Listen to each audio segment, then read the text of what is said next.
Good evening, everybody, and we are back with the Champ Chat this week. It has not been an amazing week for new news, but we are going to go through the transfers that have happened this week, and we're also going to do a little bit of an AMA. So if you want to ask us some general football questions and you want to get your topic covered this evening, tonight is your night. Let's go.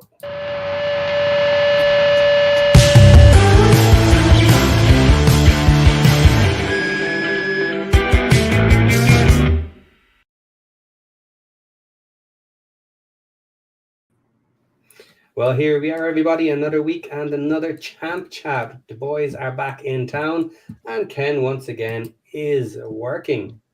We do have a guest in the background. Not sure if he's coming in or if he's just chilling out and watching, but he knows where the button is if he wants to join. So, as I said, this week we will cover the transfers that have happened. It's not been crazy this week. No massive news has come out around the championship. Everybody's settling in with their pre-league matches and getting warmed up, and so are we. So tonight we are doing a bit of an AMA. You can put your comments in and we will have a look at them, and if we feel like it, we'll answer any questions that you put in there. No guarantee we'll answer them, because sometimes you guys ask some crazy shit. So have a go. Maybe we will, maybe we won't. Right, guys, how are we all doing this evening? Yeah, fantastic. Good. Okay. Aaron, you want to start with something from the transfers? Yeah, we're going to fire off some transfers and see what everybody's thoughts are. I think the first one, I believe, happened today. Charlie Kelman getting a permanent move from QPR to Charlton. What do we think of that? Good move to get him to the championship. Mm-hmm. Untested, but good player. Expensive deal, though, isn't it? It seems a little high, potentially. Yeah, it's 3.5 million, possibly raising to 5. Mm-hmm. I mean, obviously, League One top goal scorer. But he was Golden Boot last season, wasn't he? I believe so, yeah. I think he was. I'm not surprised. I'm a little surprised QPR sold him, but from what it sounds like, he told them under no circumstances was he going to stay or sign a new deal, so they had to sell him. So yeah, it's but I think it to be fair to Charlton, it shows their ambition. They're pushing the boat out, aren't they, to make sure they stay up this season? Yeah, they have to take a few chances because they don't have a massive budget. So they're going to have to pull in a few people from League One, the better players, and hope they can step up. Yeah, for sure. He had 21 league goals last season in 46 matches, 5 assists. That was with Leyton Orient. 27 overall, 27 in all competitions. Played 61 matches last season. That's a lot. That's a lot of game time. But yeah, I thought he was really good. He was the one that I was kind of looking at. If we were, possibly looking at some players, bringing in some strikers, I wouldn't have been against bringing him in. I liked him, young guy. Still plenty of room to grow and get better. Aaron, your mic has gone a little crazy. Is it mine? Is it yours? I don't know. Sounds like it. Here, let me shut mine out.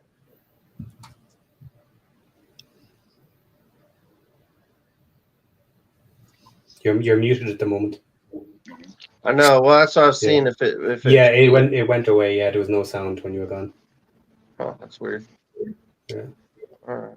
Is it still doing it now? Yeah. All right. Let me jump out. Let me see if I can get some headphones to work. Give me just a minute. Okay. Question in the chat there. What's the story? Why didn't he want to stay at QPR? You did say he didn't want to stay at QPR, but isn't he going to QPR? Yes. Yeah. So you got it backward. He's yeah. Isn't it? No. He's QPR have sold him to Charlton, haven't they? Charlton Full Oh, time. sorry, that was a QPR. Yeah, okay. So I'm getting mixed up. Okay. So they were asking, what's the story? Is there any reason he didn't want to stay at QPR? I don't, not that I know of, but I think he only had a year left, didn't he? Because he went on loan to Leyton Orient last season, and there was a lot of confusion because a lot of people seemed to think he was going to be out of contract this summer.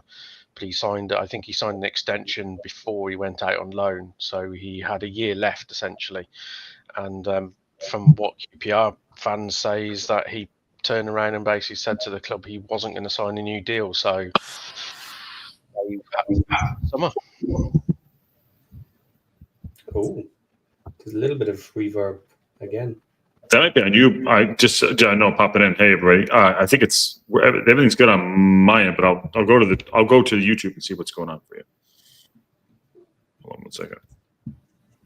You mean we've made Aaron go and find some headphones for no reason? I know it's never gonna. I wonder. Yeah. Okay. Yeah, well, if you can push out of your contract and basically say there are championship clubs that will actually let me play, then I would see it as a good move. Because if QPR isn't going to let him play and they're going to send him out on loan again or whatever, then why would you want to play? Yeah, I mean, you would have to say QPR have probably. I wouldn't say they've got the better of the deal because they've obviously lost the player, but ultimately they were going to lose him for free, and I would say they've got some good money for him. So it's probably a deal that maybe begrudgingly suits all parties. Charlton probably paid a little bit more than probably they wanted to. QPR have lost a player they probably didn't really want to lose, but it's one of those where I think everyone walks away probably slightly happy. Yeah, it's been reported as roughly 2.5 going up to 4. Do you think that's as simple as if you survive in the championship?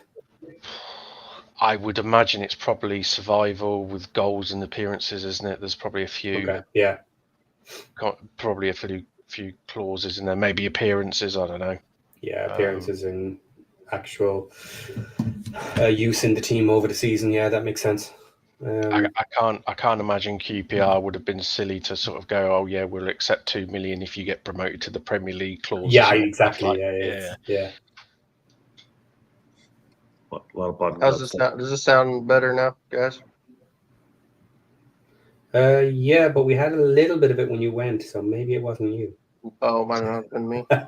Maybe not. We'll see. I blame the new guy. Maybe it was just him. Period.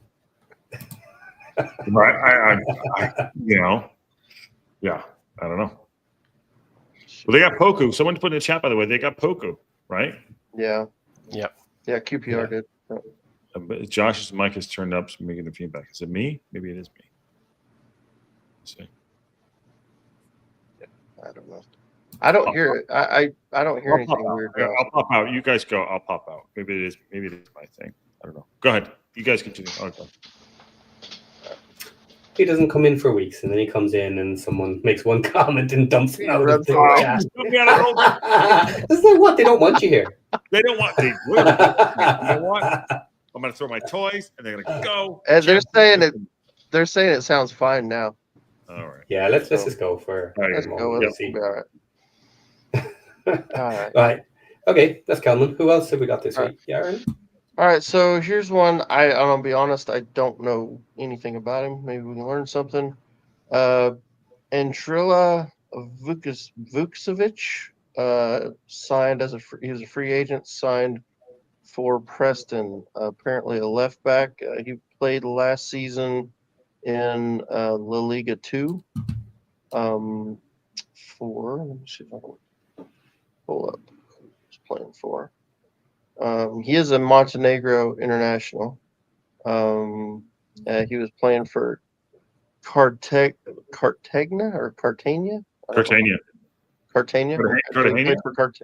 So he played for Cartagena. But he's free agent. Let's see. Left back.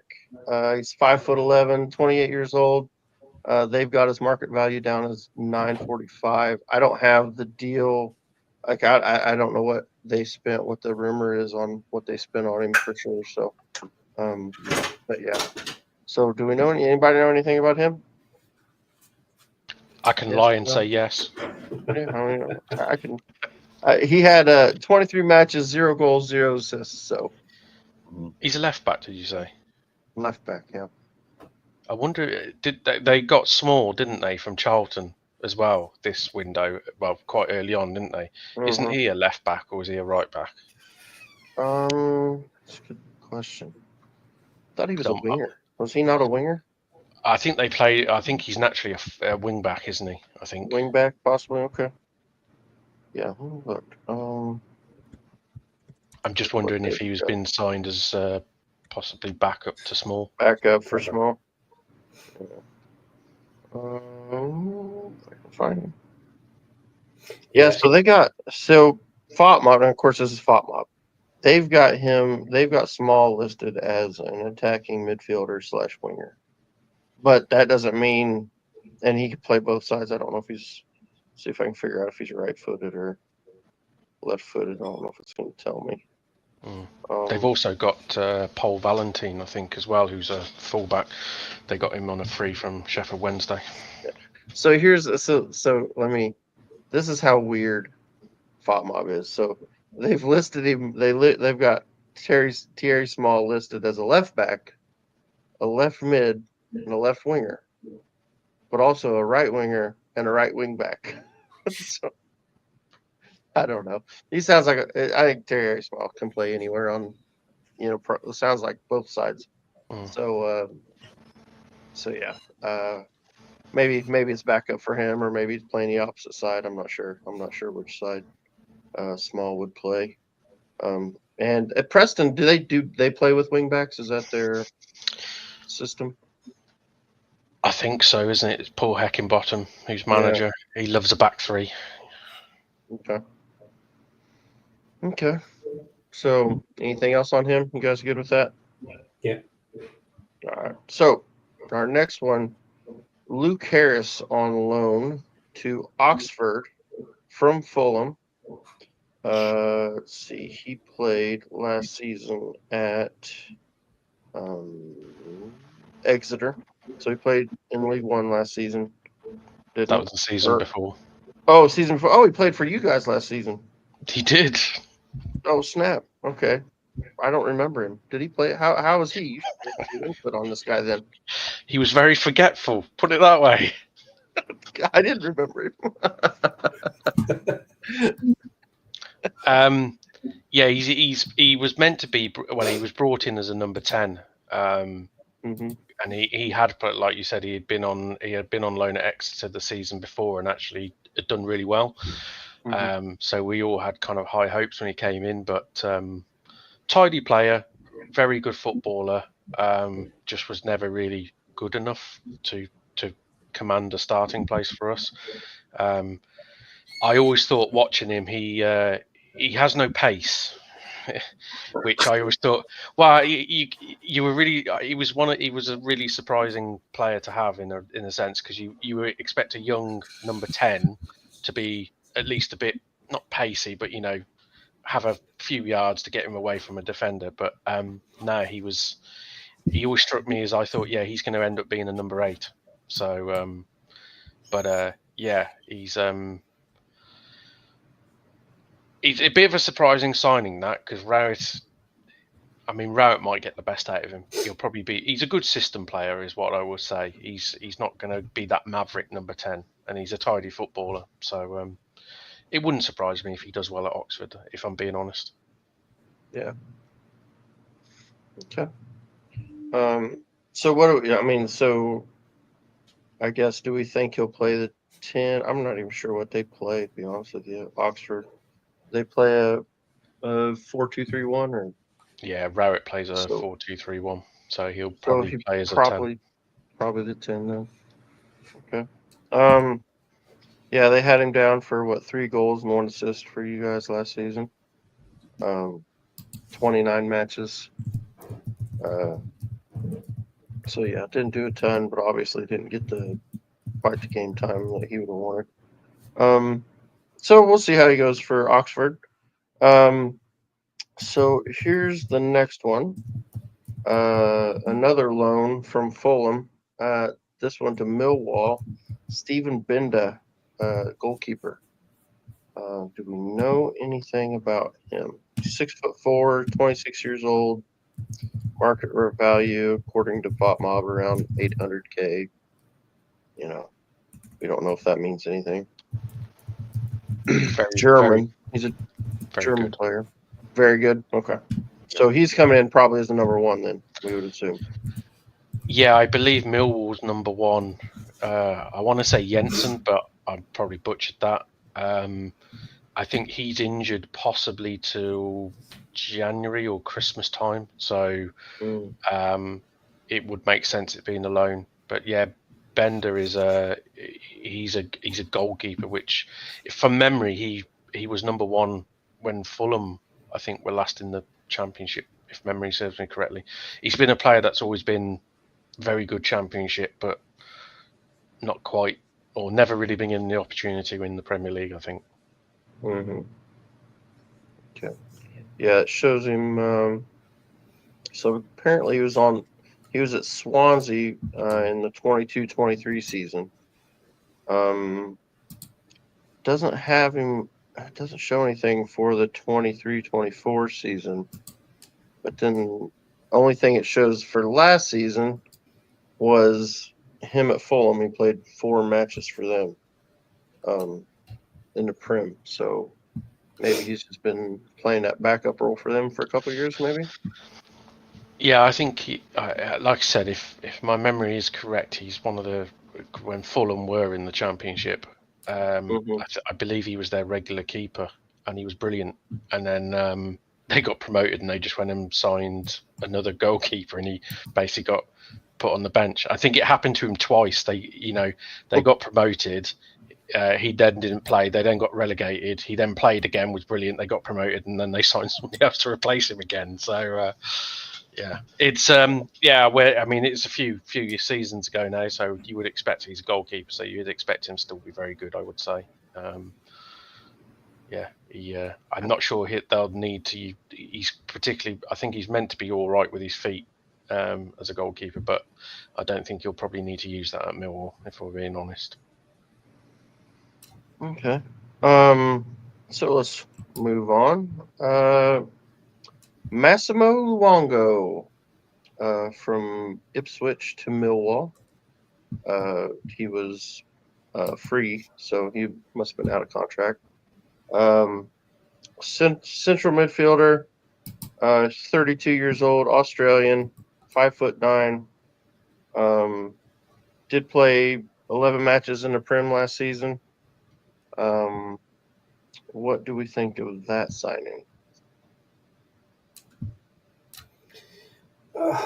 Cheap free transfer. Let's have a quick look at him. Yeah.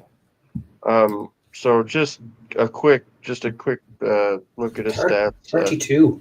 32. So he's not a young guy. But on a free though, Yeah. And he's playing in the Prem last season. Not a ton. Played 11 matches, started 2 of those. So didn't get a ton of minutes. I mean, his stats aren't great just because he didn't have a ton of minutes. So, I don't know. It's not a bad shout if his wages aren't too much. You can take a shot on someone like that. Yeah. So let me throw this out there. The season before for Ipswich, he played basically the whole season. Only scored 3 goals, but he averaged a 7.1 FOTMOB rating. That would be in the Championship. So he sounds to me like he's a solid midfielder at this level. He was excellent that season. Him and Morsey that season were just levels. But Luongo's an interesting one because he's always floated around the Championship. But his career kind of went off the rails a little bit. He kind of, I think he was possibly at Sheffield Wednesday, I think it was. But he bounced around a bit, and then he kind of went to Ipswich as a bit of a, I think it might have been QPR he was at. Ended up at Ipswich as a bit of an, I wouldn't say a nothing player, but he wasn't anticipated to be a first team starter. But as a lot of players there, McKenna completely rejuvenated his career. And I remember that Ipswich team few seasons back in the Championship, him and Morsey were just, they were really good, tough as nails. But Luongo was probably the better one on the ball than Morsey. Morsey was more of the destroyer in there. But Luongo does like a tackle, though. Don't get me wrong. I don't know. What's your thoughts, sir, Patty? You got anything? Yeah, I don't know him particularly well, to be honest. But it seems like the type of player you can easily take a chance on. Yeah, history in the Championship, good value with free transfer, and I'm sure the wages aren't crazy because he has been playing in the Championship, even if he was ex-Prem. He doesn't. I assume he's not going to have delusions of grandeur, and will understand what a decent wage will be. So, Okay. All right. Let's move on to another one. This one was one we were actually linked with. Wrexham were linked with. Alfie Jones. He went to Middlesbrough from Hull City. They're reporting a fee of $4.4 million. I don't know if I can confirm that or not, but that's what they're reporting on here. And it looks like a 4-year contract. It's a pretty long contract. But he's 6'3". He's 27 years old. Was a solid defender.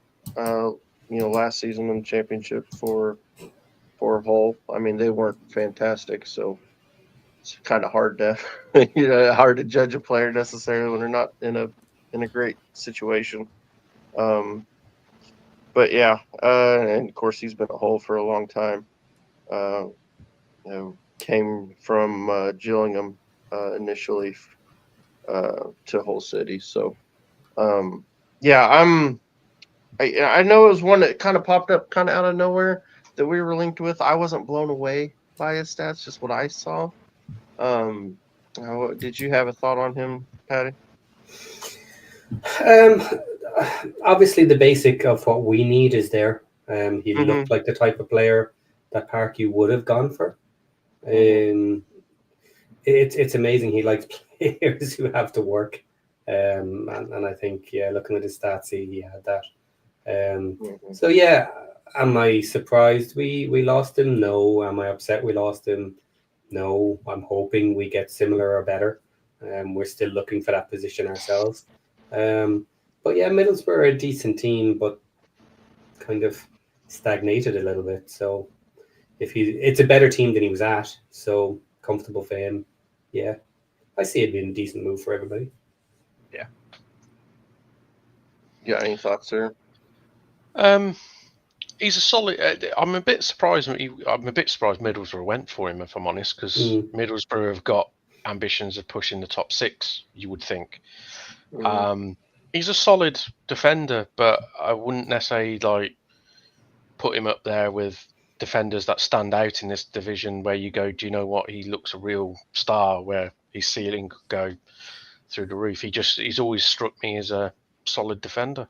Not particularly no frills, not particularly sort of outstanding, but I wouldn't say he's rubbish either. So he's one of those players you don't notice is on the pitch, but probably gives you a 7 out of 10 every week.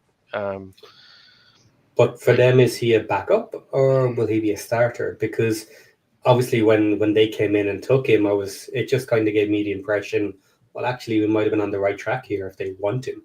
But if he's only depth, then, it's a little different. I don't even know who Middlesbrough have got as centre-backs these days. I'll be honest. To sign him at $4.4 million as depth seems like a lot. I mean, maybe I'm wrong. And put him on a 4-year contract. Yeah, it's a long contract. I mean, that surely they're thinking they're going to start him, right? I mean, I guess so. I'm assuming they lost a player or two as well, Middlesbrough. So I'm guessing he's probably been brought in. Let me just hop into their Middlesbrough's team. Let's see what they've got into their squad. Defend. I mean, you got a buttload. Of course, some of these are probably left backs and stuff. Let's see. They got Rav Vandenberg, which I think have I seen him linked with a move? I might have seen him. I feel like I may have seen him linked with a move, Vandenberg. I don't know if he's left yet, but he's still showing here. Let's see. Dale Fry. Don't know much about him. Yeah, I mean they've got a handful still. So I don't know. I don't know if. I mean, it seems like with the contract and the price, you would think they expect him to play. So Yeah, new manager as well. So, you know. Yeah, the Rav Vandenberg you mentioned, market value about 7. So yeah, like just and 21 years of age. That's really interesting. Like he's one of their higher players, and very young still. So interesting to see where exactly his level is at that value. Yeah, Dale Fry, I think, is their captain. I think because he's been there for like an eternity. Okay. Yeah. He's actually sorry, Van de Berg. I'm just looking at his age there. He is actually not part of their squad this season. He's a freebie for them. Oh, he's leaving on a free? No, he's 20 officially. You're saying as far as squad selection? Squads, yeah. Yeah, they don't have Van de Berg. So he'd be so he'd be a free. He'd be a free in their list, which is interesting at such a high value already. Yeah, that is interesting. All right, so let's go to the next one. This one is for Portsmouth. They picked up a center mid named Mark Kosnowski from MTK Budapest. Looks like the fee was about $750,000. Looks like a 3-year deal. I don't think any of us are going to probably know much about him. I can't imagine. but it does seem like scouts doing well there, isn't it? They seem to they do well. I mean, they do seem like one of those teams that they get a lot of Australian players, and different players from kind of all over. I don't know a ton about him. He's Hungarian. He's playing at MTK Budapest the last few seasons, and then he's played at some teams that I'm not even going to try to say their names. Too many consonants, not enough vowels, and I don't know how to make it sound right. So he has been in the Hungary under 21s. So yeah, he's got some. So who knows? He may end up becoming a full international for them. He's 23 now. So I don't know. But yeah, 3 goals and 3 assists last season. I don't know. I'm sure they've scouted him well. Another good player for them. Next one. This is one we're definitely familiar with. Owen Beck on loan to Derby County. That's after signing a contract extension at Liverpool. So he's on loan at Derby. I'm sure you've got plenty to say about him, Patty. Go ahead. Maybe. I don't know if he said somebody there. Patty, what do you got on Owen? Not much. I kind of expected he wouldn't come to us because we got cover in, and loan was always a dodgy scenario. I was actually thinking he might have just refused the loan, refused the extended contract and pushed the issue, but maybe he's not ready to leave just yet. So yeah, extending a couple of years, it's fair enough. He's doing well. His value should go up, and I'm sure he could get out of the contract for decent money if someone comes along. So good call for him, and good for Derby too. I think that's fair enough. A lot of the teams in the Championship do take loan opportunities and play a little bit of a risk on it. If they do well, they do very well often. But it can be a little hit and miss if they have a bad season, or if they don't gel quite well. Then I guess you have to bite the bullet and sit them some of the times. And money wise, it's obviously very good for the club. Yeah. I think one of the main things with this move to Derby is Eustace has brought him in to Yeah. play for him last season at Blackburn. can't think of the name. Yeah, Blackburn. So he was there. Eustace brought him in there. So not a surprise that Eustace would want to bring him in to Derby. I wonder if we just wanted to. Something tells me we probably didn't want to do the loan. Yeah. And probably want him on a permanent, and maybe we just couldn't get that. We weren't willing to pay what they wanted for him. I think that's a possibility. And so then we decided to go with, the other guy. Yeah, we ended up getting. Kakachi. Yeah, Kakachi. Dude, we've got so many players in. I can't remember anybody's name. I've read so many names like in the last. It's only 2 6. weeks. It's like, good lord. It slowed down. We've stopped this week. Oh yeah, it slowed down a little. We've had 2 days? Oh shoot! But yeah, it's fun though. Let's see. So yeah, Beck. I think obviously that's a good signing for Derby. He's going to be really good. Hopefully, we don't regret that. All right, here's one. John, you can definitely give us the lowdown on this one. Aaron Keshin from Brighton to Birmingham on loan, which is surprising. I was surprised you guys brought him in on loan. I could see you guys. I didn't expect you guys to do a lot in the loan market, to be honest.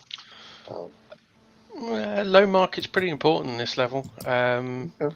I don't think there was probably an opportunity to sign him.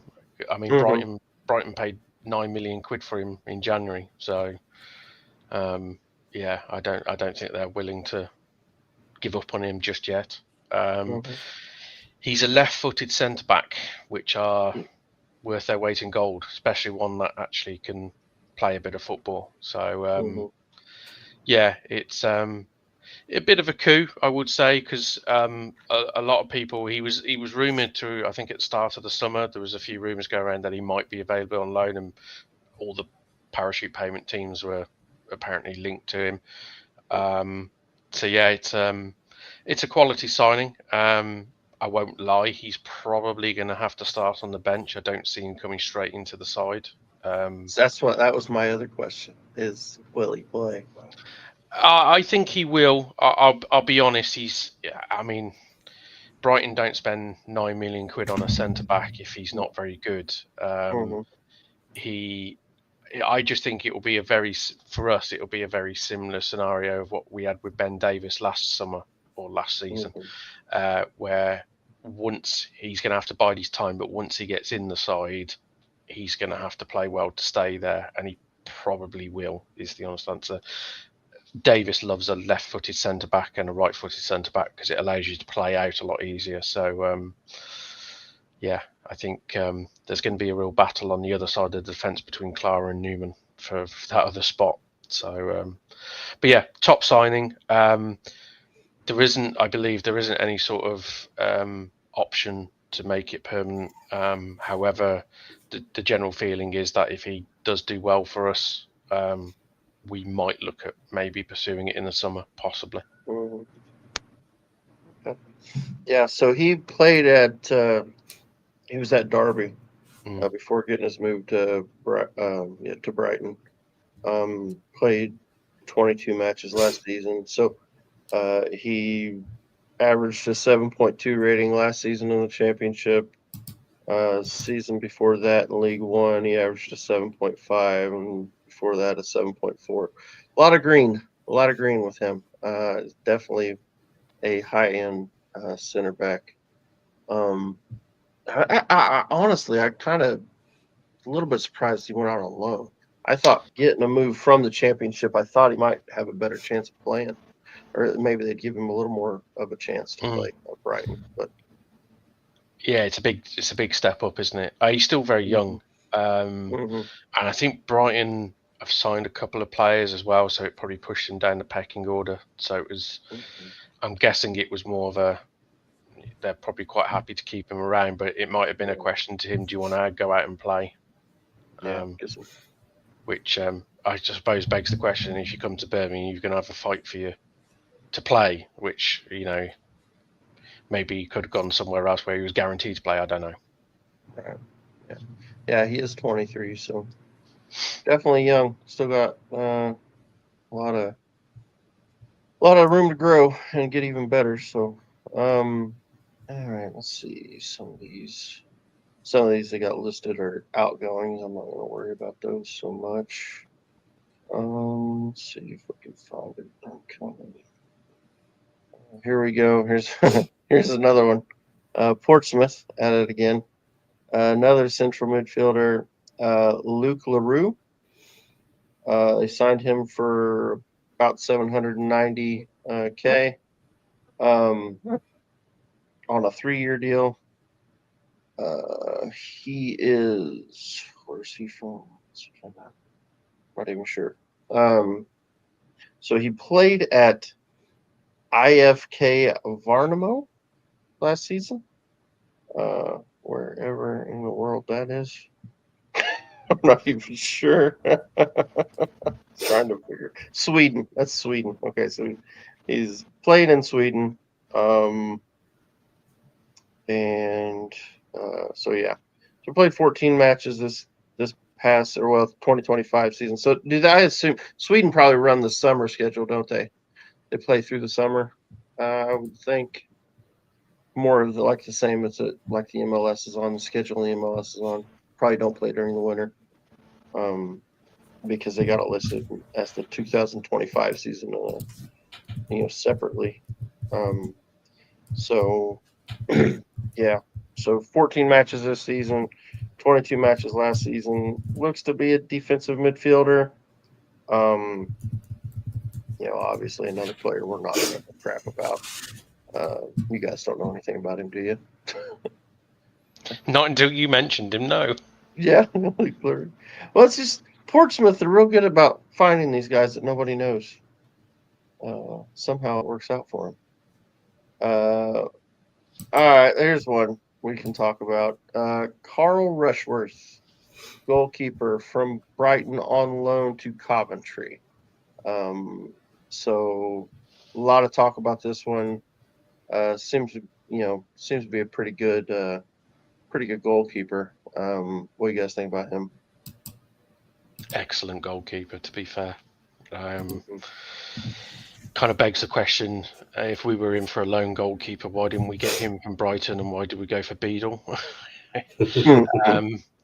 But yeah, no, he's an excellent goalkeeper. He comes into, I would say, straight into the category of one of the better ones in this division straight off the bat, to be honest. Okay. Yeah, it's only 24, 6'3". Yeah, he's definitely a player that he moves around quite a bit. So he played weirdly only played 3 matches at Hull last season. Was there an injury issue there? Possibly. Not sure. Well, because I don't know if he was there on loan. Depends, and they had so many manager changes. Yeah, I wonder what the deal was there. But seasons before that, he played at Swansea City. 48 matches there. Then he was at Lincoln before that. But yeah. It seems like a good goalkeeper. Good young goalkeeper. We'll see what he can do there for Coventry. He's probably their number one, right? Yeah, he's what I like to call a full package goalkeeper. He's a good goalkeeper, good in the air, and he's excellent with the ball at his feet. He kind of covers all bases. But yeah, I think Coventry needed a keeper, to be fair. I think they lost somebody in the summer. I don't know if he was out of contract or whatnot. All right. Here's one we can hit real quick because we've already talked about him all week long. Lewis O'Brien, Nottingham Forest to Wrexham.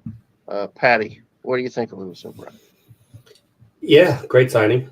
Very comfortable. knows what he's doing in midfield. Solid player. Someone that we would need, to be honest. You know, can be with us for the next couple of seasons as well. If we hang around the Championship for that long. Yeah, hope so. Yeah. Plus the fact that Swansea are really upset that he didn't get him really helps.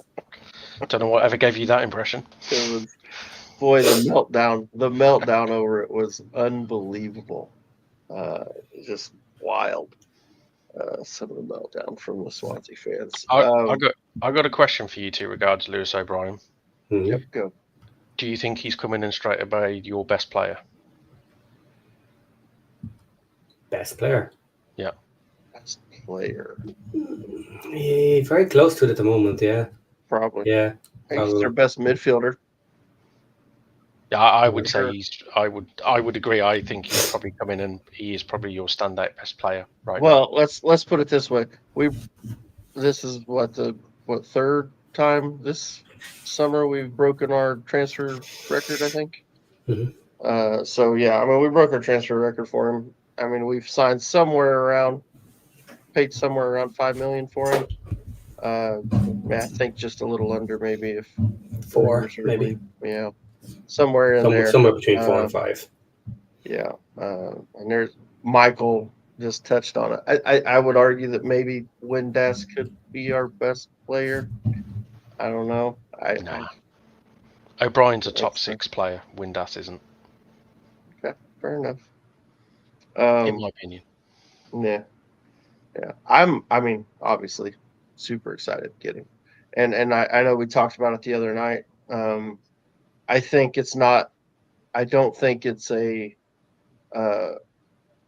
I don't think it's a coincidence that when he came into the Swansea team last season, they all of a sudden started playing really, really well. And I'm hoping we get that out of him too. You know, because a midfield player like that really can't change things. And I think he's I think he's that type of player. Really excited. I'm really excited. Really looked like we weren't going to be able to get that deal done. Thought we were kind of past it, and then popped back up out of nowhere. It's pretty exciting, really. Well, I suppose the interesting one for me to show how good he will be for us this season is how well the two of them work together. Because that's the whole center, essentially, of our team. And we haven't been strong enough playing through the middle. We haven't had that option working last season. So they are the bones of our new team. If they don't work, we're in trouble. But if they do work well, and they're the top 2 players we have so far, you know, we could do pretty well. Yeah. So I'm just trying to do a quick look. I think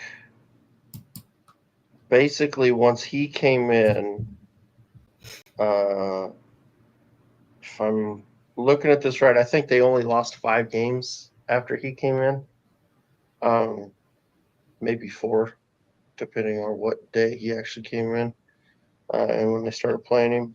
So yeah, he definitely made a difference in that team. Because they were struggling, they weren't in great shape before that, and then when he came in, it seemed to change things. Now the other thing is they also changed the manager too. So how much was the manager change to do with that also? Yeah, Swansea play a certain style, and Swansea they had a Matt Grimes huge hole in that midfield because he was an excellent player for them for years, and when he left because he's at Coventry, I think O'Brien filled that hole for a short period, and obviously intricate to how they play. So yeah, it was really key for them. And thanks. Yeah, sorry, I had Pushing buttons. Here's one for John. Let's see if he understands the reference. For full chub. No, I don't get it. Sorry. Okay, no, it's from Rousey when he's talking about Elliot Lee, Right. Okay. and other players. He gets a full chub for Elliot Lee, but often a half chub for other people. So it was Yeah. just He gets he gets a full chub for Elliot Lee. Did you say? yeah. Yes, Okay, so big that time. opinion is He's- null and void. Then, really, let's be honest. Well, it's not Reliable Express now. It's Rousey. It's Yeah, his, that's what it's I his mean. comments. Yeah. Oh shoot. Full Okay, chub where and are we half at? chub. But he's not his player, so why would he care? All right. Let's go to Norwich. They picked up Pepe Diallo for a fee of 5.2 million and a 4-year contract. Now he came from, I believe what was it, Metz. He came from Metz. 21 years old, 6 foot. Senegal is where he's from. What do we think of this? I mean, obviously, this is a player that, I mean, in League Two, he scored not in our League Two, different one. Scored 7 goals and had 4 assists. What's your thoughts on this one? So I'm trying to take you seriously while the chat's talking about Elliot Lee's chub. Yeah, I'll be honest. I know very little about him. However, the Norwich media and I think the general sort of footballing, shall we say, EFL, have got quite excited about it. They seem to see it as a really good signing, one that has a very high ceiling. Not cheap, of course, but then nothing is cheap at this level. Right. So yeah, I think he potentially ticks a lot of boxes. Possibly a bit of a gamble, but Norwich notoriously do have a decent recruitment team. So if he comes in and is the second coming of James Maddison, for example, I would not be surprised. Yeah. So with him, looks like he's came up through the Mets youth system, and then in 23-24 season played 19 games for him, scored 2 goals and 1 assist in all competitions, and then last season 24-25 played 33 matches, 7 goals, 5 assists. Obviously playing at mid, left mid or left winger type role, depending probably on what formation they're running.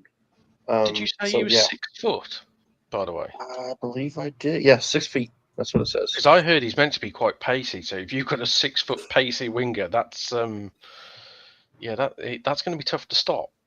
Yeah.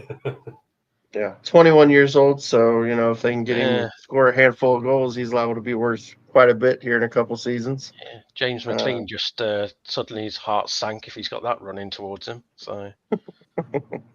So is everyone's fullback who isn't pacey, really? McLean will just wipe him out. He'll just wipe him out. Take the yellow card, move on. Absolutely. Oh, good stuff. Okay, so that's another outgoing. Okay, here we go. Ashley Phillips went from Tottenham to Stoke on loan. He's 6'4", he's 20 years old. What do we know much about him, guys? I don't. Yeah, big kid. Yeah, he was on loan at Stoke last season and did very well. Okay. Yeah.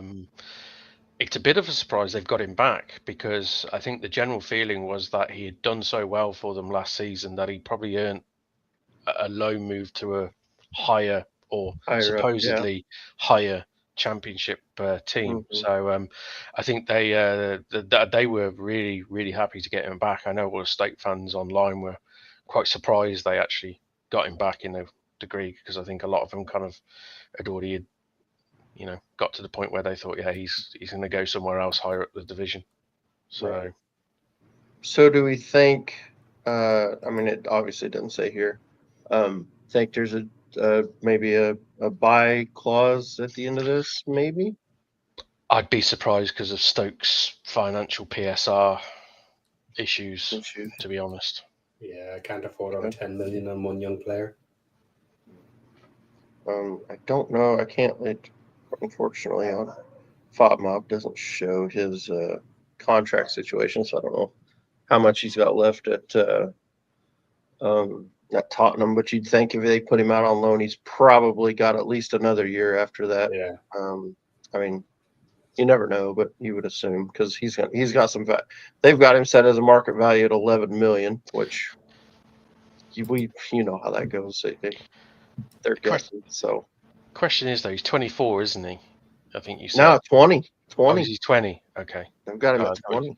20. I was going to say, because if he was 24, you're kind of thinking, well, you know, you're never really going to play for Spurs, are you, at 24? Yeah, exactly. But at 20 years old, then yeah, you'd say that it's a big it's a big season for him, I would say, after last season.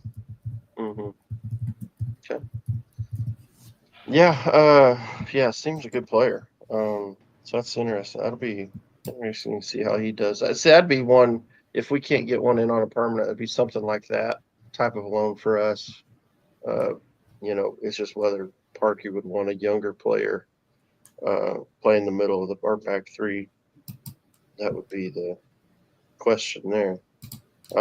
Here's another one for Stoke. Robert Bosnik came from Boa Vista for a fee of 4.5 million. So that's an interesting one. He's 6'2", 25 years old. Played in the Liga Portugal. 33 matches last season, 5 goals and an assist. I believe he's Slovenian.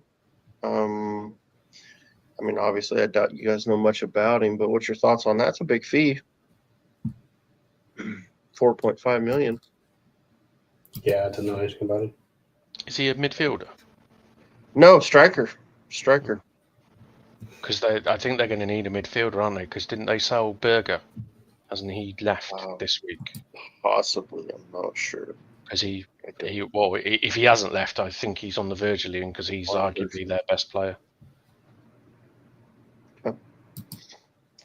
Yeah, I don't know. Yeah, that's a striker. It's a Robert Bosnik striker. Okay, so let's go to Michael is asking about Ashley Young. Free transfer to Ipswich. He's 40 years of age. Yeah, what you guys think? What do we think of that one? I know he's going to get a nice reception on the first game, being the next Villa player. It's experience, isn't it? And even at 41, he's not going to play 90 minutes here, there, and everywhere. But I would say, as much as it pains me to say it, you know, if you need to bring on somebody with 10, 15, 20 minutes to go, or even half time in the odd occasion, it's probably a wonderful option to have on the bench. Well, interesting. You know, everybody always gives us shit about signing old players, but Jesus Christ. Yeah, but he's a good player. So.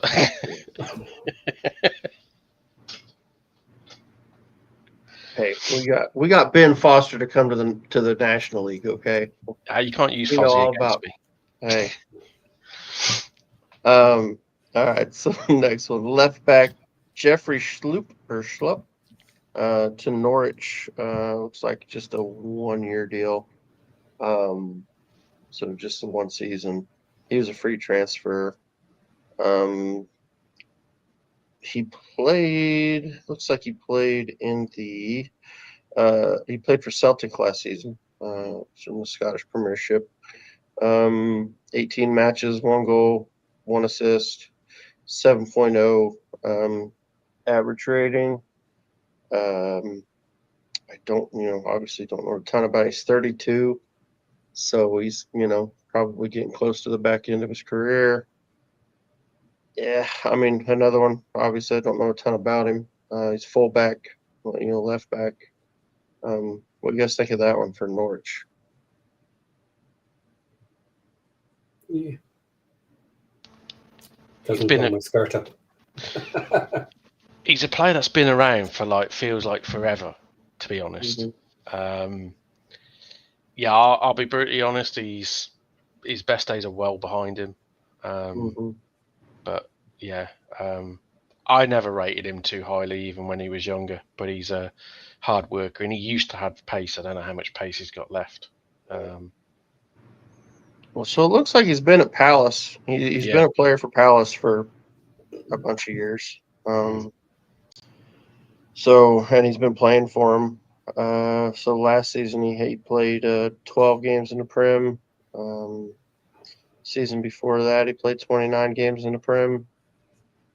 Season before that 34 games in the Prem. So it's primarily, level player, or it was at least. And of course moved to Celtic. Seems like he did okay for them. I don't know how that you know what I mean? It's one of those like, how does it translate? What are his legs like? Does he still got legs? Yeah, it'd be interesting for Norwich how that one works out. I'll be interested to see where he plays, because I think naturally he's a winger, but I think in his Palace years he kind of got converted to a wing back more than anything. Okay. And I don't think Norwich play wing backs, or they haven't up until now. So it'd be interesting to see where he plays. Well, apparently he played as a left back for Celtic, Mhm. or at least that's what it's got him listed as. So we'll see how that. Yeah, we'll see where he ends up. Let's see, it's outgoing, another outgoing. While we're talking about Norwich, there, question from Yeah. Michael. If Norwich sell Sargent, they will have some money to spend. But I will add to that, it's now starting to get to the end of the window. I know there's still 4 weeks and a couple of weeks, but they're leaving it very late to spend more if that's their plan. So how do we think that's going to shake out? If they sell him, can they do without him? And if they do sell him, are they going to spend that money to reinforce? So let's dig into that. So it would look like he was going to Wolfsburg, and then at the last minute, sounds like he turned that move down. But then I think I also saw some people on Twitter saying that maybe the club, maybe they couldn't come up with quite enough money that Norwich was wanting. I don't know if I don't know which is true, but I'm pretty sure he probably turned that move down, which is surprising because I thought that was the move he was wanting, get into the Bundesliga. So, I mean, what's he look? Unless he's got some serious interest from the Prem, which I think I think there was a couple rumored, weren't there? Was it Leeds maybe and Leeds and Burnley have been interested. Burnley, yeah. So, which here's the thing though. Are they going to be in the Prem next season? You know what I mean? Is that just a highway straight back to the championship? No. Yeah, I mean that seems like a move straight back to the championship after the season. But if you get into the Prem and you have a good season, yeah, then maybe you get a Prem move to a team that's more solidly in. And obviously for him, he's looking at this season, he's looking to get ready for the World Cup next season.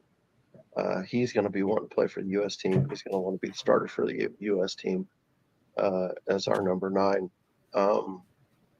So I could see why he would want a Prem move if he can get it. But it does seem like in the championship, he's already. I think you said it, John. He's kind of he's done it. He's completed the champion. He's done it. This is sort of the mentality I stated, that new teams who go up to the Prem and know they have little chance of staying there should probably do, which is try and recruit all the very, very best players that they can get from the championship and spend the money, because obviously you got some Prem money to do it, and tell them, look, the idea is if we come back down, we will let you go for decent money if you can get the eye of other Prem teams. That's a legitimate option for both of us. So we want you with us. We're going to try our best to stay up, but we're happy to let you go for more money than we bought you for, if you do well and we still go down. and that's legit. So that option for a player, especially if they can get like a release clause as well, so that they have something official. Well, we pay you 15 million to get you. If you can clear 30, then okay, we're good. The interesting thing with this is I think Norwich have already signed his replacement, haven't they? The lad they got from, is it a Norwegian or he was Scandinavian anyway? Like that, yeah. So to me, it sounds like they've already got his replacement in the door. So I do wonder if this has kind of messed Norwich around a little bit. Yeah. Him kind of going, no thanks. So I wonder if it's put pressure on them to then do a deal somewhere else down the line.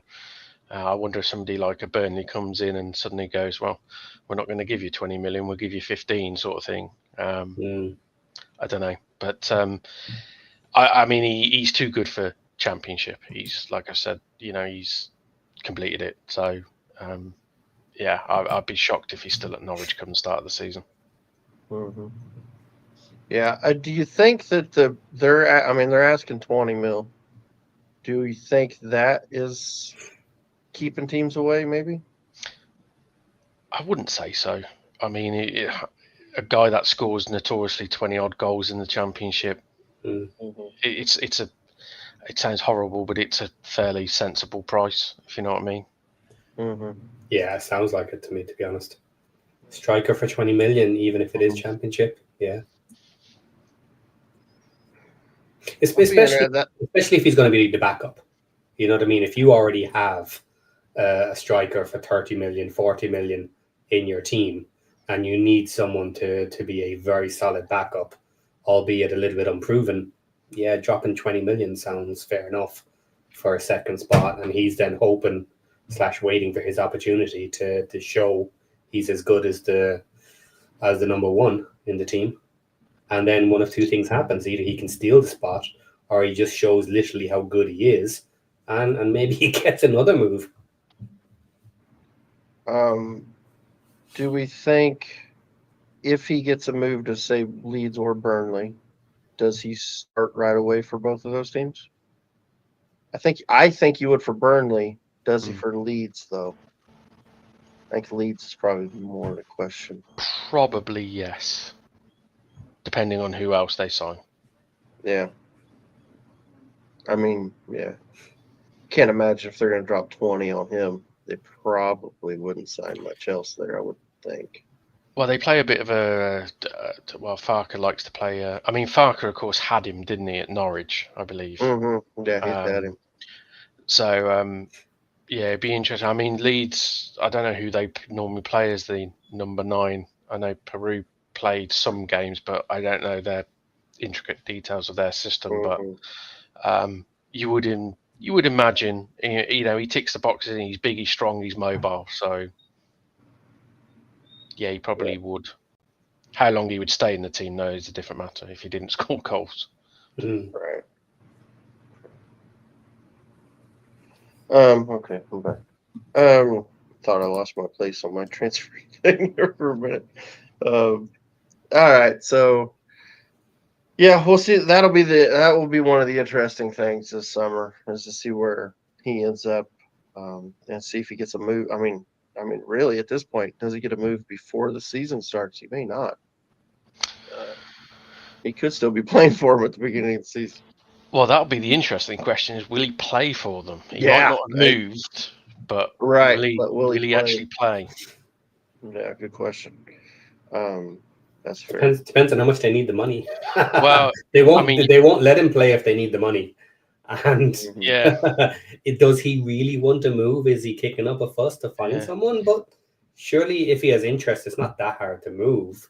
They know they want to get rid of him, so I doubt there's too much issue there. You could have this really weird situation, which I remember Southampton had a couple of seasons back when they were in the Championship, where at the start of the season they had the likes of Ward-Prowse and a few other players, which were so obviously not going to be there, but were still there at the start of the season. So you were having all these players playing really well, but you're just like, yeah, they're going to be sold next week. So why are you bothering to play them? It was like 4 or 5 of you starting 11 were all going to disappear in a week's time. It was ever so strange because they were saying, oh, how wonderful Southampton look. You were just sat there going, well, yeah, but half the team's not going to be there in 3 days. Oh, So you might as well take the points while you can get them. yeah, I suppose so. But yeah, that was a really weird situation. So yeah, it'll be interesting to see what Norwich do. Okay. All right, here's one that Wrexham fans will be familiar with. Louis Barry, on loan, interestingly, to Sheffield United. Really thought he was going to get a permanent move this season. What are you guys' thoughts on that? I mean, I know he came from your second favorite team, John, Villa. I'll be honest. I mean, I've never been on the Barry hype train. I'm not going to lie, irrespective of where he comes from. I thought you saw what he did for Stockport, and when we played him, I expected more from him, if you know what I mean. I always thought I never thought he had the pace to really threaten higher levels. So, but he's got a wonderful shot on him. Don't get me wrong. I mean, that lad can score a goal from absolutely anywhere. But I think the jury is definitely out that he's got to perform in the Championship, because I know he had his injury problems at Hull last season and didn't really do anything. The one I'd really be interested to see is where he plays for Sheffield United. I mean, obviously with the new manager there, I'm guessing he'll play his natural. It's wide left, isn't he, as a left winger? Yeah, so yeah, it'll be interesting to see. I think it's probably a decent move for Sheffield United. I think there's a very much pressure on Barry. It's a big season for him. He's got to produce this season. I think if he gets injured or has a mediocre season, I think his career, as daft as it sounds, goes backwards a little bit. Yeah, it could kill his career. So it'll sort his ceiling out if he doesn't have a decent year. So, talking about Sheffield United, are they? They don't seem like they're spending a ton of money. Do they have money issues? Do we think? Is there something? I mean, they're still on a parachute payment. I mean, surely they shouldn't be in bad shape. I wouldn't think. No, but they've been kind of quiet. I don't think they've done a ton. You know what I mean? So, what do we think on that? Anything to that, or am I just making stuff up in my head? I don't think they've got money issues, but I think they've had a revamp of all how they source players and recruit players. Yeah. I would say from the outside looking in, it almost feels like they've probably ripped up the form book as such and probably tried to put a new process in place and haven't quite figured that out yet. Yeah, this does surprise me, because they were so high in the league, and their team was basically set to go again and aim for top 2. And I know the owners apparently want to come in and have this new system for recruiting players for value, and that's fine. But I would have expected them to kind of have that ready to go when they got rid of Wilder. And for me, they're not doing much with it. Now, do they think the team is good enough as it is? And maybe it's kind of waiting until they need more players? I don't know. It's an odd one for me.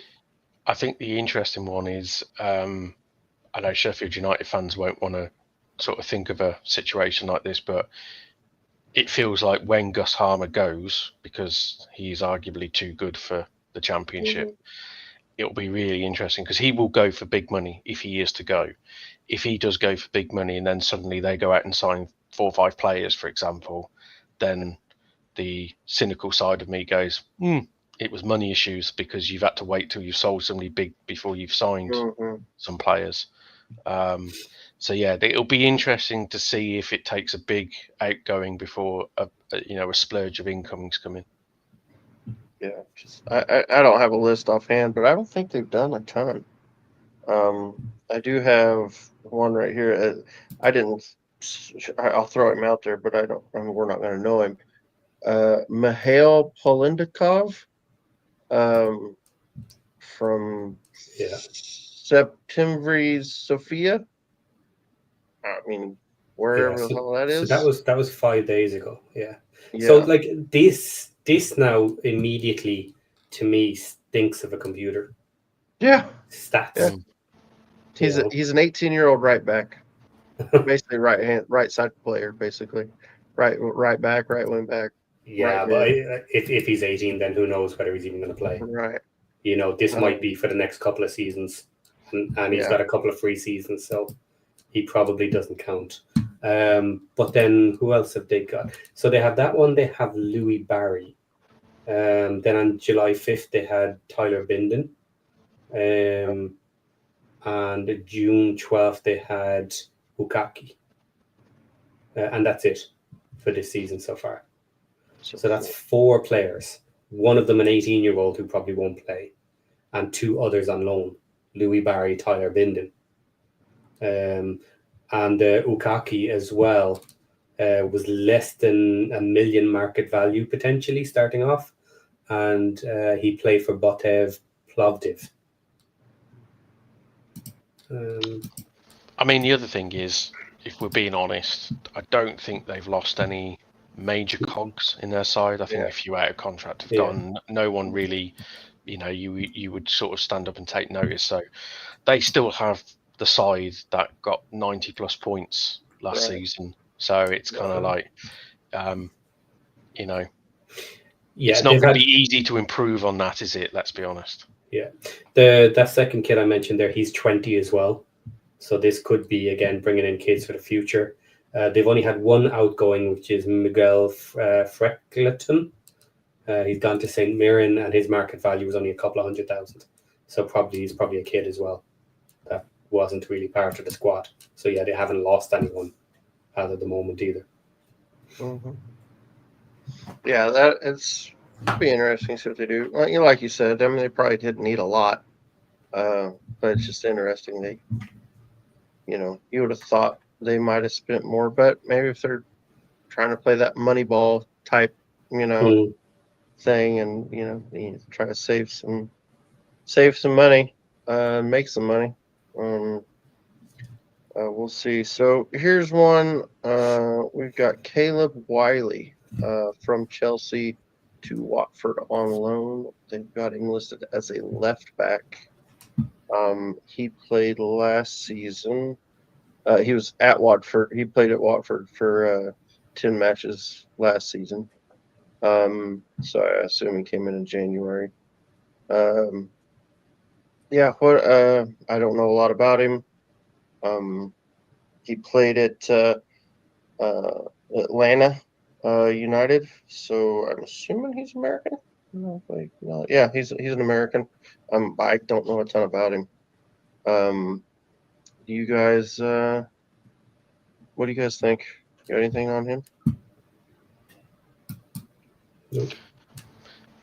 No, he seemed to do okay last season. Okay. I mean, Watford in general have. It's kind of weird where a lot of people say they've done some really good business, which it does feel like they have done some good business, but it's Watford. You kind of think they're either going to be absolutely brilliant or just going to be honking in 18th, if you know. So he's got 3 caps with the U.S. national team, but the last one was in 2024, so he hasn't played this season. So yeah, I don't know. And it doesn't look like he's played. I think he was coming on as a sub too, so I don't know if he'll actually, if he'll get any time, especially come World Cup time, if he'll get any time in the U.S. team. Let's see, let's move on. So here's a center back. I remember some people talking about. I don't know if he's ever officially linked with Wrexham, but I think there were definitely people had talked about him. Sean McLaughlin from Hull City to Blackburn for a £1.9 million fee, and it looks like a 2-year contract. He's 28 years old. He's 6'3", left-footed. What do we think about him? He averaged a 7.0 rating last season for Hull. What do we think of him? Yeah, I mean, Nothing special. I mean, he just screams of a club with actually financial issues off the pitch, selling a player to another team with financial issues off the pitch. He's probably a solid player, let's be honest, isn't he? But yeah, you kind of was it 1 point something million? It's Yeah, not, 1.9, almost 2. yeah, it's probably smart business, but is he? He's probably going to be exactly what you would expect for that amount of money. Yeah. Sure. Michael with the jab. That's fair. I mean, this is a fair comment right now, Michael. I wouldn't necessarily say it is. To be fair, we've not played a lot of our regulars. Poch is, I think they're trying to prove a point that the MLS is halfway decent, and they're finding out it's really fucking bad. And they're proving it. Or he's just trying to play his way out of a payoff. Yeah, he might be wanting to get out of there in a hurry. I don't know. Yeah, they've been trying to play these MLS players, and they're not holding up. They're not looking good. Really disappointing. But hopefully we get our regular group back and start looking better. Okay, so let's move on. Let's see, that's an outgoing. Of course, and then now I think we're back. I think I've covered the whole week because now we're back to Liberato Cacace. So yeah. So there we are. I think that's pretty much we talked about him already. So no need to do that. But yeah, I think that's all the transfers we got this week in the championship, or at least all they had listed. There may have been more, but that's what FOTMOB had listed. I just went through their list. Thoughts, anybody? What are we in? Have we seen anybody that we think are doing outstanding business? Anybody surprising business? What's thoughts on the overall business of what's going on in the championship? What do you think, Patty? Got anything? No, nothing very surprising. The biggest one that's actually surprised me is Birmingham. To be honest, I'm surprised they have gone so hell for leather with this amount of signings again. Charlton then is doing good business. They're getting players in. They're not paying ridiculous money. So will they still survive? That remains to be seen. But considering they came up through the playoffs, don't have a huge amount of money, I think they've done well with what they've managed to get. So they've got a shot of not being relegated, in my opinion. But yeah, there are some surprising ones, but some of the big boys haven't done massive amounts of transfers. So that has surprised me a little bit. I'm still waiting for some of them. And it will be interesting to see if any of those teams start slapping down 20 million, 15 million on players soon. I'll tell you the team that I think's done some pretty good business. Kind of surprised me a little bit because I didn't think they'd have a ton of money. Derby. Derby seems like they've been spending some money. Now, I don't love the Agyman buy. I think obviously I've made my point on that, but the fact that they're spending that kind of money kind of surprised me.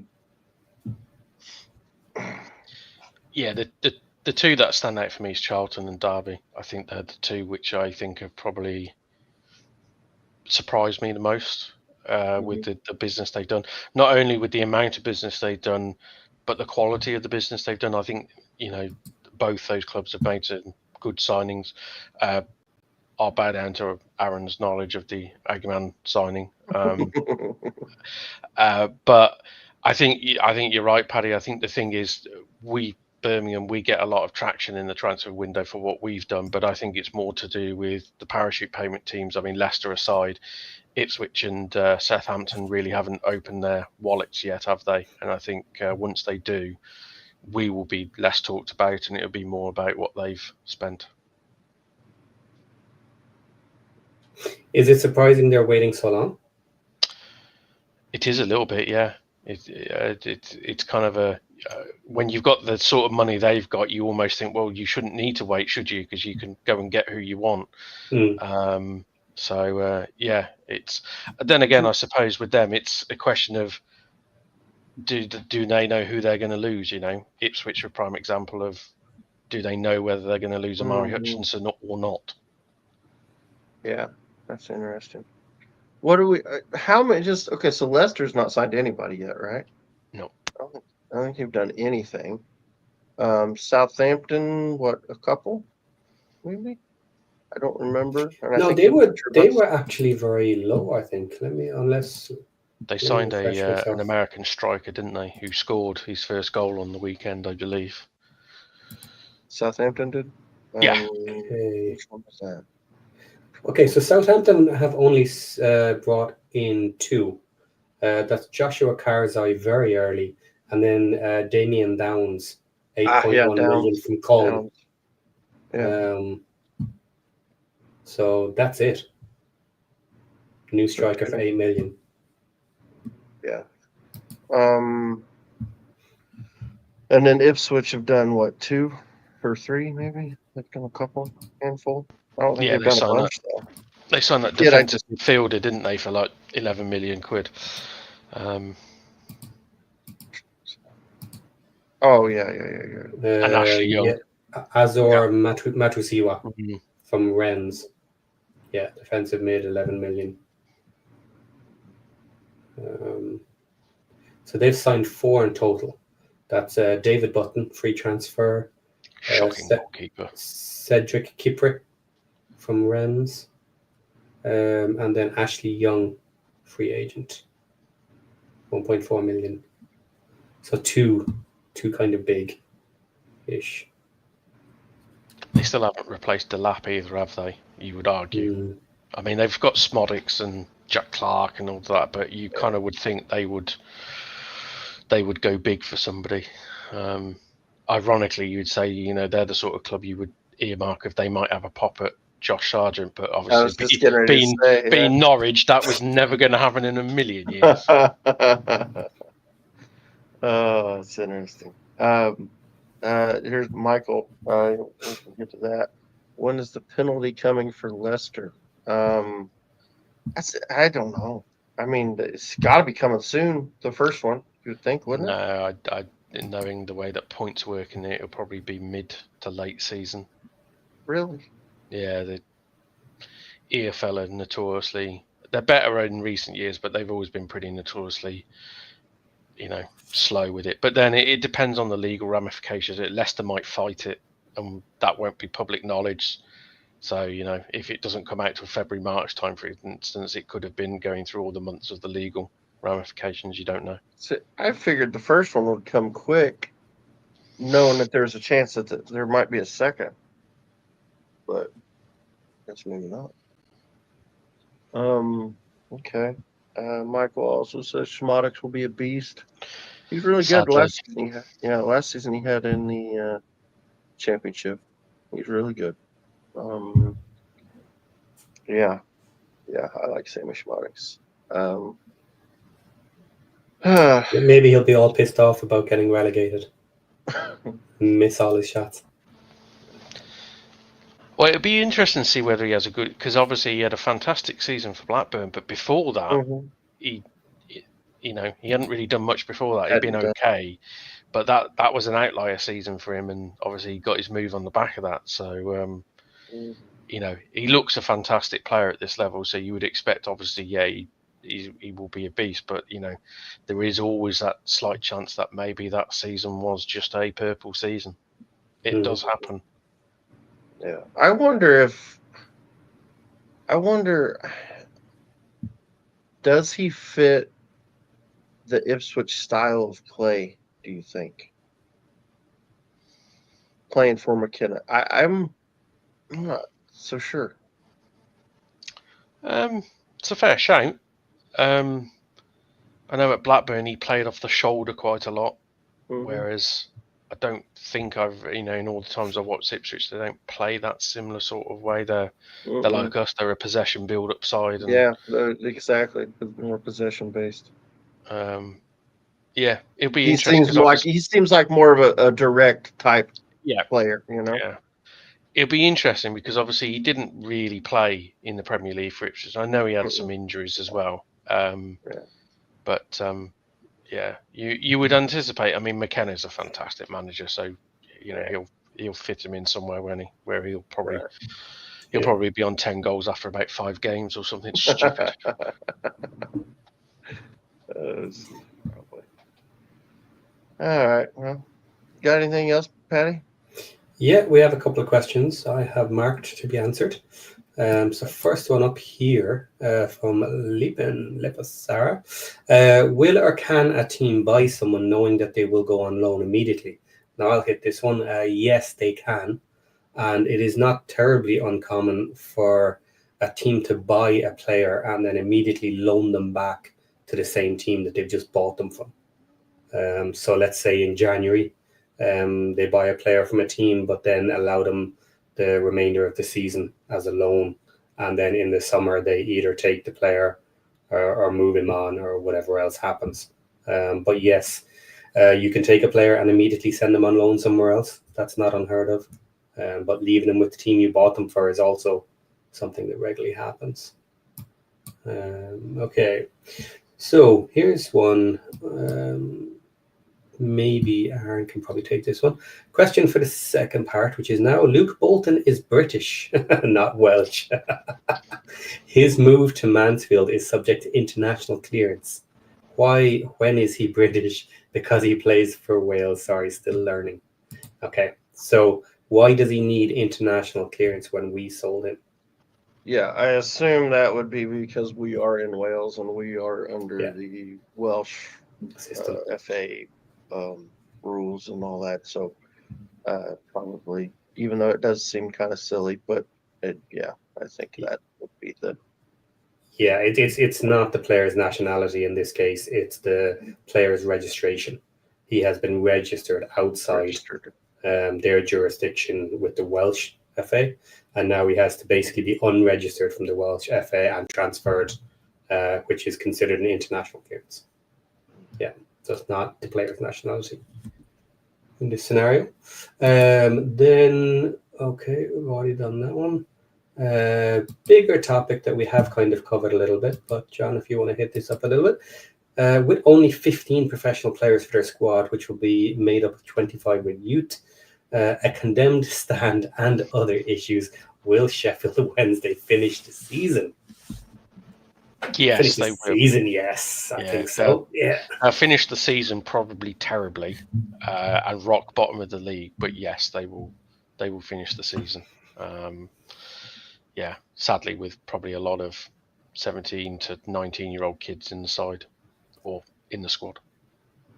Yeah, so I don't know if you guys saw it today, but the new story going around is Chansiri still asking for 100 million. That story is That's I read that. That's a bit of a rehash because the title makes it seem like Chansiri is dropping his price by 50 million. Yeah. And then it goes on to say he originally wanted 150 million and now he still wants 100. It's like fucking. This is what I would say with this is Alan Nixon at his best. He reported, I believe, a week ago that it was like 50 million as the asking price, and now some days later it's suddenly he's reduced it to 100 million. So well, hold on, you said it was 75 million the other week. Yeah. So what is it? So it's pinch of salt stuff really. Either way, it's too fucking much. Man, no matter what it is, simple. Yeah, I mean, let's be honest. I mean, you've got to. I mean, he is in cloud cuckoo land. We all know that. But I mean, realistically, there is no way on this planet he is sat in front of people and said, "I want 100 million quid for this football club." He cannot be that stupid. I mean, I'm not convinced that he can't be that stupid. No, I know. I heard myself saying it, thinking, "What are you doing?" But it's just It's, do you know what? If someone is that deluded and they look at the prices that clubs have gone for around the Prem and stuff like this and how much money's involved, like, he's literally hoping someone famous comes in with a bag full of cash that literally just wants a team with a historic name, and they have a huge amount of money to bankroll it and to start a new team heading back up to the Prem. But it's not going to happen. Tiniest percentage that some monster group or team is going to come in and be willing to drop that amount of cash. So it's funny. I remember, and this has been probably almost a year ago now, but because this was even before they weren't paying players and stuff. They were talking. It was Simon Jordan and what's his name on TalkSport, and I was listening to them, and they were talking about Wednesday and what's going on there. And they had asked him what they thought, what he thought about Wednesday, and he was talking about, really likes the club, huge fan base, seems like a club that could do a lot.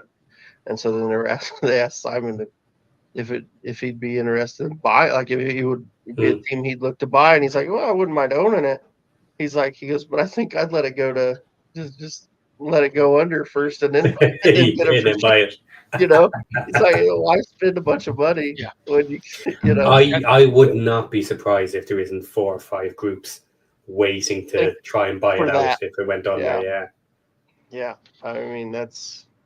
Yeah, because I mean, if you're, if you take all romantic football fan notion out of the decision, if you're just a cold hard businessman, you'd look at Sheffield Wednesday and say, well, they're going to go down this season, so I'll wait till it hits rock bottom. That might be halfway through the season. That might be administration. That might be they get relegated and they're in League One next season. But then obviously you're in a far better bargaining place to say, do you know what? The club was worth 40 million. Now it's worth 20 million. That's what. Yeah. But, and interestingly, Birmingham showed the way a little bit with the idea of using the lax systems in League One to pump cash in. So if you had someone come in with a lot of cash, it might not hurt to get your first investment done in League One before you come up, because then you're going to have to be a little bit more careful.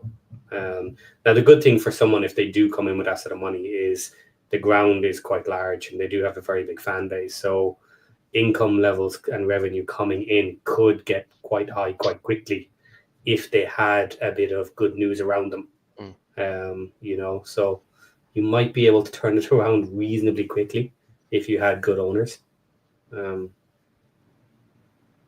But with regards to stand being closed, which may or may not happen, I read this week that it was due to the roof having excessive corrosion. And that was the reason, essentially, that it was going to be condemned. To me, that's an easy fix. What you do is you just go up and rip the roof down and leave it as an open stand. That's what I do. Yeah, it's an old stadium though, because then the roof might have asbestos and God knows what, and then it becomes a real pain in the backside. But no, you just hope they get sorted, don't you? In one regard, but like you said, they could do an us, because it was a perfect storm for us where we had a lot of players go out of contract and our squad was really, so we had to sign a large amount of players. So our overheads have come all the way down, and it'll be the same with Sheffield Wednesday. By the time next season ticks along, and if they are in League One, which everyone expects them to be, if they've got a squad of kids and all their main players have gone, then you're starting at ground zero, aren't you? So you in theory have room in the budget if you have got owners with deep pockets. Yeah, which is kind of my point about the Championship. If you come in having bought the club and you have to revamp the entire team, if the team has been cut down to the absolute bone, how do you invest that much money? It'll take you two or three seasons. Now, I know it's amortized and stuff like that, so you might get away with it for a while, but very, very fast you're going to be in financial trouble if you go heavy in the first season. It's more difficult, but the other thing is it's a conversation that a lot of us on Birmingham fans had in our fan base sort of, halfway through last season, is that we probably wouldn't have done what we did in the Championship, irrelevant whether you've got the room and the budget, because the Championship is a brutal league. League One isn't. So you can get away in League One of pretty much ripping your whole team and philosophy up and bringing in 17 new players and playing a new way, because you have time to practice. You have time, and the league isn't so competitive in that regard. So 3/4 of the league you're going to turn up and win, even if you don't play particularly well. But in the Championship, if you're not at it at any game, you'll get beat. So ripping up a team and signing a bunch load of new players and changing a philosophy in the Championship is incredibly hard to do, and so many have failed. Considering the amount of points you got in League One, I would still argue you didn't play particularly well at times. No, I'll be honest. We played, I would say, 90% of the games in first gear. There was, I think, the home game against you guys was probably one of the better games we played all season, where we raised that game. But other than that, no, we didn't. Yeah, we didn't really have to play particularly well all season. Sadly for everyone else. Okay. That's pretty much it then. Esteban has a question here for us. Do we think that the pitch isn't going to be ready? No, I don't think so. I think it'll be ready. First away match as well, which will give an extra couple of days. But I think it's doing pretty well. I don't doubt it'll be sorted. I think if it was going to be a problem, you would know by now. By now, yeah. Yeah. Esteban's got another question here. Has there been any update to the Oxford Stadium situation? Something was supposed to happen with that in July, I think. So it should be. I have not heard anything, but I don't know. I haven't seen anything. No, I haven't either. Have you seen anything, Patty? No, and I would say that's not good news. Probably not, because we should have heard an announcement if they had been granted some sort of extension or change by the council. So yeah, they could be in trouble without a ground shortly. Yeah, what's that? Is it the end of this season they're out, or is it the following season? The releases it because they got a lease, but it's coming soon. Yeah, I think it might be the end of this season coming. Okay. Which is not a lot of time, and if you don't have a place to move to, right, yeah, you're in trouble.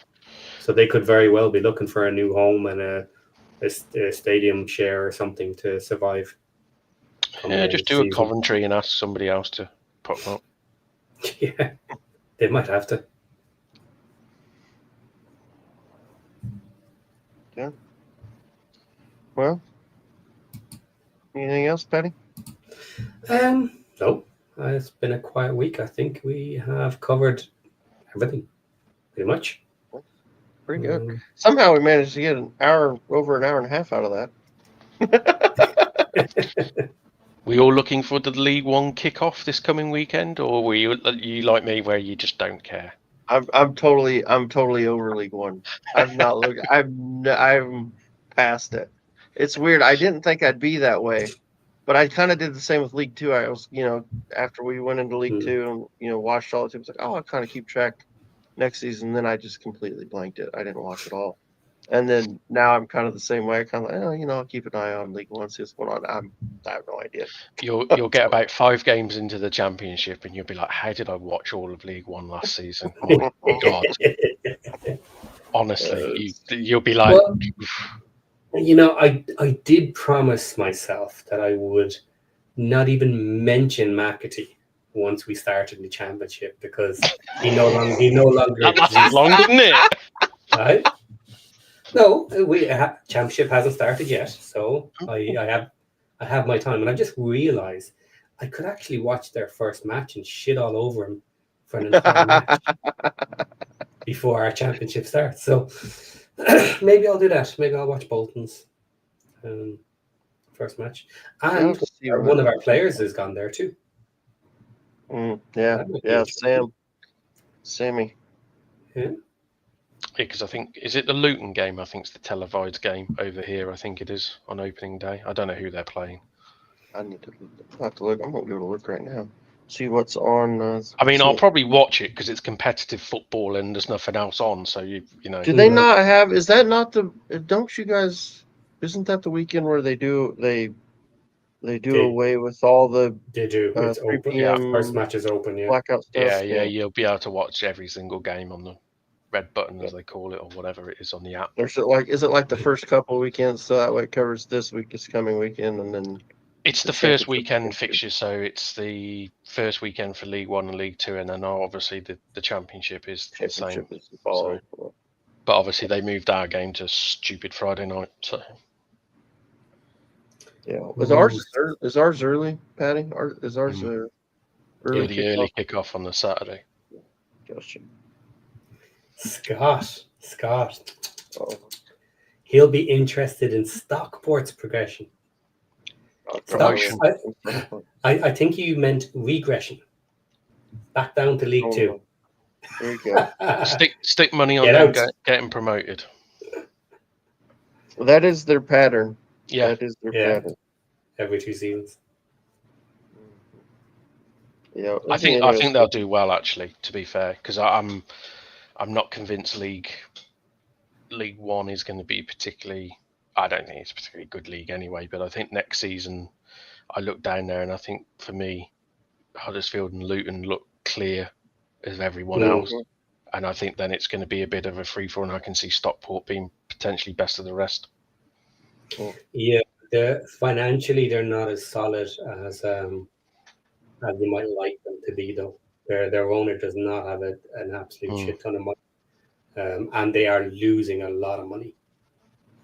Actually, he really has to put in a lot of money to cover them. So if they get promoted to the Championship, I can't see them affording it, to be honest. No, yeah. It's just I look at what's in League One and just kind of go, well, I don't see many good teams around, if you know what I mean. You know, other than Luton, Huddersfield, who I think they'll be the top 2, and barring any sort of natural, fall-offs. I won't mention Bolton and McAtee for you. No guarantee in the playoffs, though. That's the one thing for Stockport.